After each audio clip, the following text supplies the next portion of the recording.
Buat kamu yang lagi ngerasain baru banget putus cinta atau bahkan mengalami putus cinta udah lama, tapi seketika kamu ngerasain sakitnya baru sekarang. Entah itu prosesnya karena kamu yang diputusin atau kamu yang mutusin, tiba-tiba kamu menyesal, kamu ajak balikan tapi mantan kamu menolak. Jatuhnya malah jadi sakit hati banget, seolah kayak dunia hancur seketika, gedung yang kamu bangun tiba-tiba roboh, perahu yang kamu tunggangi tiba-tiba bocor. Jadi benar-benar susah banget dideskripsikan dan cuma kamu yang bisa merasakan perasaan itu. Gimana?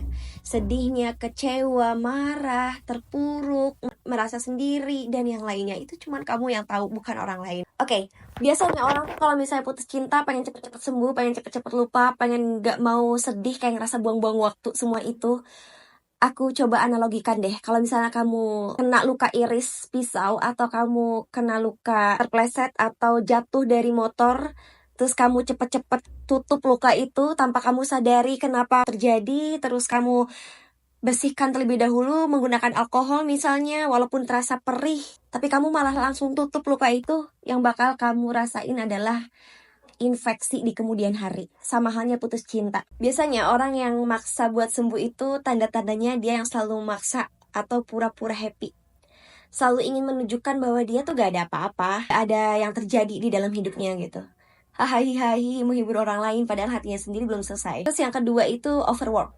Memaksa diri untuk mencari kesibukan lain biar nggak merasakan yang namanya kesedihan, kekecewaan, amarah.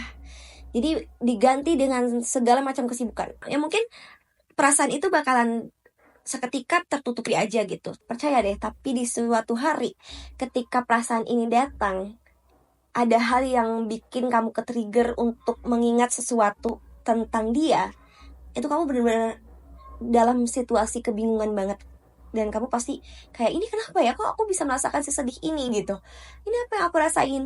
Itu akibat kamu gak mau duduk sama perasaan kamu sendiri pada saat itu. Kamu gak memberikan kesempatan buat kamu sendiri memahami jujur sama diri sendiri apa yang kamu rasain. Biasa orang lakukan adalah buru-buru cari pengganti, pelarian, buat ngisi kekosongan hati kamu. Yang ada, kamu itu jadi orang jahat di hubungan berikutnya. Karena kamu gak benar-benar memahami apa yang salah dari diri aku sendiri ya, dan pasangan aku. Kira-kira hal apa ya yang gak boleh aku lakukan nanti di next relationship berikutnya. Tapi kamu malah fokus untuk yang penting aku sembuh, yang penting aku bahagia, happy. Orang lain jadikan tumbal buat diri kamu sendiri. Itu bukan sesuatu hal yang jahat. Of course itu jahat banget menurut aku. Hal bodoh menurut aku. Kalau kamu buru-buru untuk cepet-cepet cari pengganti, dan itu sering terjadi di kehidupan aku, dan aku rasa dan aku sadari itu benar-benar hal yang gak harus aku lakukan pada saat itu. Tapi gak apa-apa, itu namanya sebuah perjalanan. Untuk sekarang, please jangan cepet-cepet cari pengganti, oke? Jadi di sini aku mau ngajak kamu benar-benar menikmati semuanya, sadari perasaan yang kamu rasakan saat itu, saat yang namanya putus cinta. Percaya deh, semakin kamu dinikmati, semakin akan nemu nanti jalannya. Dan kamu percaya Tuhan gak akan pernah menciptakan sesuatu atau menghadirkan perasaan itu tanpa alasan. Tuhan menciptakan manusia, people come and go. Ada awal pasti ada akhir. Ada pertemuan pasti ada perpisahan. Dan semua itu pasti ada hikmahnya dan ada pelajarannya. Kalau kamu gak pandai memetik hikmah pelajaran dari hal itu, kamu gak akan bertumbuh dan kamu gak akan berkembang. Kamu akan stuck di situ-situ aja. Jadi jelasnya seperti ini. Kalau misalnya konteksnya kamu baru putus kemarin banget, pasti kamu ngerasain yang namanya gak percaya, kaget, sedih banget, nangis. Cara aku itu biasanya, mungkin ini gak bakal relevan untuk di semua orang, tapi coba kalau aku misalnya sekiranya ini cocok di kamu, lakukan. Aku menyadari perasaan saat itu. Sedih, aku nangisin sendiri. Kalau mau marah, aku marah-marah sendiri. Kalau misalnya butuh orang untuk didengar, aku cari temen yang aku percaya dan aku obrolin semua perasaan aku ke temen aku yang sekiranya bisa memvalidasi perasaan aku.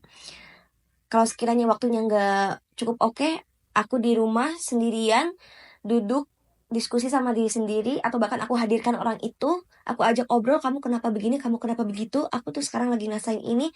Jadi benar-benar kayak bertatap muka dengan mantan aku misalnya, kayak gitu. Nah, Setelah semua itu aku lakukan, cukup banyaknya rasa lega, tenang. Nah, dari situ nanti akan masuk yang namanya proses. Proses menyadari semua perasaan, terus kira-kira apa yang bisa kamu ambil dari peristiwa kemarin itu. Karena after itu aku ngerasa kayak, aku gak bisa nih sedih-sedih terusan tapi gak ada impactnya buat aku. Hal apa yang bisa aku pelajarin dari sini? Kesalahan apa yang harus aku perbaiki?